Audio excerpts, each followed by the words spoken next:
Hi guys, welcome to TFA Files TV. Muri sei kuma TV ese enyika tadzoka nedzimwe nhau dziri kupisa dziri kutenderera pasocial media. Tom Jones, one man one condom, achinyumba panganai pashinjavha, anyora kuti iye inizi hangu semunhu akuziva zvikuitika. Mutarisi, one munhu akuda mari yake pachafiwa mumwe achasvirwa mukosho kuti abhadhare. Munongoziva Mega John Solar ari kudedzera kuti ndafara zvikuru ndoda kuti amborohwa panganai anobiridzira vanhu, but this time adenha munhu asiri iye vachiri vatinashe Mutarisi. Munongoziva Mega pane hondo yemarudzi. Tinashe Mutarisi akatoita yake live akadedzera kuti iwewe kwaakutambira kunonyudza, ndichakubata mumapadzimira uone zvauri kutaura uri kuzviwanepi, ndichakusuwa. Asina pangana aenda wakanopindura akadedzera kuti aiwa, iwewe wakabiridzira ukati feme yako yatsva uchida kuba mari yeinsurance. Saka ndizi guys tunoti kudi, please comment down below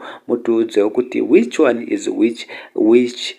Asi chinjandikakudze ndechekuti Tom Jones ari kudedzera kuti ndinomira natinashe Mutarisi. Asi Tom Jones ega vakawanda vanhu vari kuti vanomira natinashe Mutarisi vari kudedzera kuti pachinjavha ndewe nhema, zvinhu zvake zvese ndezvefeki, ndozvataurwawo nasekalasi. Saka ndizi guys kuti munoti kudi nazvo zviri kutaurwa nevanhu.